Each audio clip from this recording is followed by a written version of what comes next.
So this is very, very typical from so many parents. And let's just go through what you said. You had a very, very tough day. She was very moody, irritated, pretty much yelled at you for every little thing. A lot of insults that were really bad. And you're an angel, you held your tongue, you said nothing, and you kept apologizing to her. And you understand why we do that. And then let's continue. More bad things, and she kept telling you and yelling at you and was in a very bad mood. Okay, and then shortly after, you had seats together on the plane. She laid on your shoulder and cuddled for a bit, and she was happy to be next to you, which she hasn't been that close to you in a long, long time. Okay, where you could hold her. She showed concern that you were nervous about turbulence. She tried to calm you down, which is really sweet of her. Okay, then she asked you if you want some water, and she tried to take care of you. So who is she? Is she this Ben Saira Umayra, Bas Saira Umayra, cursing you out, acting ridiculous since Briasa Olam or Olam? No kid ever talked to their parents this way, cursing you, yelling at you, ridiculous. Or is she this sweet, cuddly girl that needs a mommy to cuddle with? This is the reality of our dar, where if we respond normally, don't talk to me like that. I mean, you took her on vacation. No, which parent, mommy, takes their daughter on vacation to Puerto Rico, Cancun, all these places, and on the vacation, you're grumpy, so you're yelling at me? Stop it. I took you here. You have all the right in the world. And if you respond, you don't get to see the sweetness. And you're right. Parents say, I was right. I said it nicely. Excuse me, but I took you on vacation. Please do not mistreat me. You're being abusive. Or please don't talk to me like that. Or remember who you're talking to. Even if you do it nicely, you don't get the sweet girl. This is the reality that people do not understand. They say, well, you're shmata. No, you're an angel. You're allowing her sweetness to come out, because the reality is that it's so not normal for somebody to lash out on their parents. We understand it's the same as somebody who is physically ill and needs to throw up, and she throws up all over you. You're going to get angry at her? She's sick. If you get angry at her, then in addition to what's causing her to throw up, in addition to her pain, now she's in a war with her mother. She feels my mother doesn't understand me, my mother judges me. And then you tear away that she can never have a mother to cuddle with. Over here also, she's in pain. She's in pain, not you. You're not the baby. You're not the problem. You're not the sick person. You're the adult. And you're caring for a broken, dysfunctional person, which even the biggest, that people say they're Rishonim, the biggest Russia in the world would not lash out on vacation on a beach. They can go enjoy themselves. She did not have an enjoyable day. You said the whole day she was in a grumpy mood. That comes from being a Russia. So you did not respond, just like you would not respond to a sick person, even if they have fever. You understand, listen, they're going through a really hard time right now. It's not the time to give musar, or especially if somebody's life is in danger and you go to the hospital and they're really rude. You don't think now is the time to play Uncle Maishi or Marvelous Mitos machine. You realize that they're behaving this way. There's a connection, right? Their life is miserable. They don't see a bright future. They're in a lot of pain. So they're mistreating you. You don't think that the sweet girl that you knew all of a sudden turned into a monster. And you don't think you have to teach them midos. When she gets better, she's going to be sweet.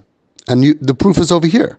You swallowed whatever she said not because you're shmata, because you realize she cannot control herself. She has a problem. That doesn't make me going to turn that I have a problem. I now am going to care for her as if she's in the hospital because she's having mental problems. And I'm not going to say things because it won't help. That's also a fact. If you say even nicely, she'll say, curse you, F you, drop dead, and she'll walk away from you. You'll just create more cursing, it'll be instant, as is proven, GEDOLIM kip. They just get worse. And other people who are not doing this, they don't understand. And they'll say, oh, did you get worse? Leave her there. They escalate the problem. We de-escalate the problem. You can do anything you want. You could punch me. I know you're sick. I'm not sick. So what do I have to do? I have to remain calm. And I have to then tap in, have to think about, wow, Hashem, I mamish have a chance to act like you, using the Yud Gimel Midas Harachamim, Keil, Racham, Chanon, Erech Apayim, all of it. Noisei Avot, all of it. I'm not going to respond. I'm not going to respond because she's having a nervous breakdown. She's having a mental breakdown. She is in pain. I'm not in pain. I'm in pain watching my kid in pain, but I know that this is not personal. Don't take it personally, right? It's easy to say, but you did it. At that time, you know, Kol HaMavra Midaisav, Mavir Al Kol Pshav. It happens to be right then your midos are telling you to shoot her down and to stop her, or at least protect yourself, right? And you're being Mavra Midaisav, Mavir Al Kol Pshav. Your mamish went through Yom Kippur. You have no Averis. Because of her, you get to have almost weekly or bi-weekly Yom Kippur. When that happens, please daven for her and all of the TP family. B'seich shar chayla Yisrael. You just finished Yom Kippur. You're the holiest person in the world. Ein tzaddik ba'aretz. Ashi yasa toiv v'leyechta. Even a tzaddik can sin. You're cleaner than a tzaddik because you are clean. Every time that this happens and you hold back your midos from responding, A, because it's the wrong thing to do because she's not sick. B, because you know that if you respond, it escalates the situation and it makes her curse more, scream more, be more distant, get into more trouble, feel more faleirin, sebrachin, alone. My parents don't like me, my mother. They don't realize it's their fault. They don't apologize when you show them that they're wrong. They only apologize when you don't show them that they're wrong, and then they realize, they have the space to realize, I'm sorry, and that happens. They apologize, I'm sorry I did that. Not today, but much sooner than the other way, because they're so wrapped up in pain in their brain. And people who don't understand that, they just say, oh, we have a midos problem. You can't treat, you have to put down boundaries. I don't care what you're going through. You cannot treat your mother like that. But it's not the Brady Bunch. This is not a television show. It doesn't work out that they respond, and you've all tried that. Everybody here, before coming to me, tried it. It makes them worse. So why are you doing it? For them? So parents are doing it because they're advised for them. They need to know. They don't. Someone in crisis does not need to learn lessons. Someone who wants to die does not. This is not the right time. I had a parent that came to me. They said, until the kid went into crisis mode, they were very good. They were frugal. They didn't spend money. Now, money, they don't understand the value of $1. And we have to stop it. And they went to a therapist. The therapist said, you have to put the kid on a budget and teach the value of $1. What kind of an adult is this kid going to grow up into? I said, whoa. I understand you want to teach him about money, but not while he wants to die. What do you say that first we get him to not want to die? First we heal the problem that's going on that's causing all of this. And then when he's healthy in a couple of years, then if you still feel you want to teach him lessons about life, teach it to him then.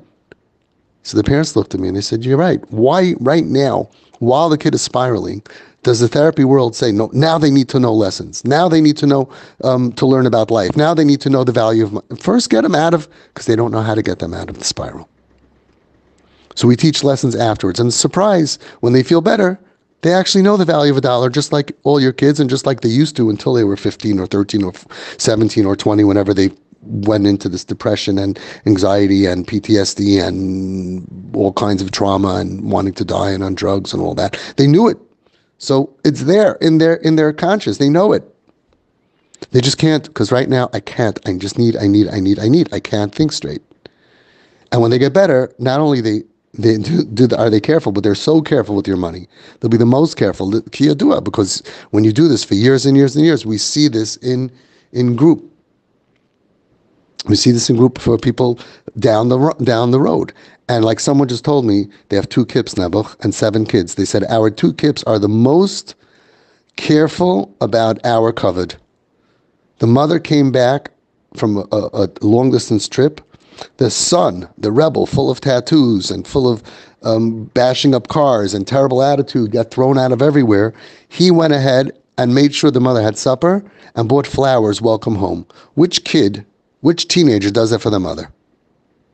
Because they went through already a few years that no matter what the kid did, and it was really hard, bashing up car after car, lots of bad stuff, cursing the parents, they proved that I am here for you forever. I don't judge you. And they worked on themselves to be such a level that even internally, they did not feel that the kid is bad. Mamish tzadikim, tzadikim, tzadikim. And the result is the kid knows mommy and daddy are the safest people in the world to me. They don't judge me at all. They don't look down at me at all. And it's only by swallowing everything that they do, understanding that A, they don't mean to do this, they're sick. B, any other response makes them worse. And C, D, and E, and F that I said before. And what's the result? That just a few minutes later, a few hours later, she's cuddling with you. Tell me, what response could you have given her when she was cursing you if you would have made it about you that would get her cuddling with you? But here's what else we see. If somebody else would curse you 2 hours later, 2 days later, 2 weeks later, 2 months later, they would never be nice to you. So you see that if somebody can basically slap you with words and curse you and all of that, and then cuddle with you, you see that they don't have any brain and they don't mean the first thing. They don't even apologize for it before. They don't even feel uncomfortable to cuddle with you. All the kids are like that. When we don't respond, they just don't, they're in a fog. At least if they would say, listen, I'm so sorry about what I said. Can I put my head down on your shoulder? No, they just go ahead and act sweet. When the episode is over, when the vomit comes out, and then you clean up the vomit, then they just come and cuddle with you. That's what happens with physical illness, even with minor physical illness, like throwing up, like fever. The kid comes over afterwards. But if you say, oh, I told you not to throw up here. Why did you throw up? And you start doing that, then they lose the ability to be sweet. That's what the non-TP people is missing. They're taking away from these sweet kids the ability to be their sweet self and to feel that they can go to their parents to put their head on their shoulder physically like she did and figuratively, emotionally, to rely on you. You're uncovering the secret of what we're doing that heals souls. And now she has a mommy. And she should have lost her mommy by the way she acted. No, we're not going to let her lose a mommy that she can cuddle with no matter what she does. No matter what she does. And a father also. And we understand she's having an episode. She's not bad. She's going through something right now. She woke up. Yesterday was better. Today she woke up. Who knows what kind of nightmares she had. Who knows what kind of triggers she had. It had nothing to do with you. Anybody that she'd be with, she'd be grumpy and cursing and crying. Or even if you could say, well, other people, she doesn't do it. Okay, but mommy and daddy are different. Now this is her real self. She's in hell. And people who are hurt, you know what they say, hurt people hurt people. So she's lashing out. You did not respond. You're an angel. You have complete kapara on all of your averis. You had Yom Kippur. You rose to the highest level in Shemayim. Mavral Midaisov, using the Yud Gimel Midas Harachmim. Plus, the result is you de-escalated the situation by not responding. And the result is she's taking care of you. Mommy, are you okay? Do you want water? This happens all the time in TP. Outside of TP, no. They're busy making rules and consequences to control the kid. The kid never, it's so hard for them to be mushy. And they're embarrassed and they're distant and they feel rejection from their parents. And everybody says, you're just going to let your kid walk all over you? You're just going to let? No, I'm saving my kid's life. And that's what you're doing. Be'ezus Hashem, you should see that we should be successful quickly. B'karev, I say, Hashem, I know you're going to do it, but please a little faster. But it's mamish walking through fire, walking through the fire. Nahar dinar, you're walking through fire to save your kid. And once you chap it, like you see so many parents in group, they're actually calm. I don't know how it's possible, but they work on themselves. The kids saying drop dead, blah, blah, blah. And they're not fazed by it even after a while. They know I'm doing my job. Hashem is paying me to go into the hospital to visit an old person, and they curse me out, but that's my job. I have to care for this sick person in the psych ward, except it happens to be my kid. And the psych ward is wherever they are located. And then they calm down. Look a year later, look 2 years later, look what's happening here. Kids are calm, kids are mushy, kids are nice. We're bringing out the best in them. They want to spend time with mommy and daddy. Then they drop their friends. And then they realize, Ein al mi lehishayin rak al avi v'imi ba'aretz. There's nobody that I can rely on more than mom and dad in this world. That's your job. And you're doing it so beautifully. You just started, just recently. And you're already, mamish, in such a good place. She should have a refuah shalema, but you know what to do. We are not lost. She is. Shem should give her refuah shalema. All of the work that you're doing you should see Paris quickly, lamala miderech hateva, and then when we save our kids, when you save your kid, she's going to end up, you're going to be her role model, and her father's going to be a role model. She's going to want to be like you. She's going to want a husband like her father. She's going to want a life like you have. That's why they come back to the roots. They come back to tshuva. Be'ezus Hashem, you should be zeicha to walk her down to a chuppah kedas Moshe v'Yisrael.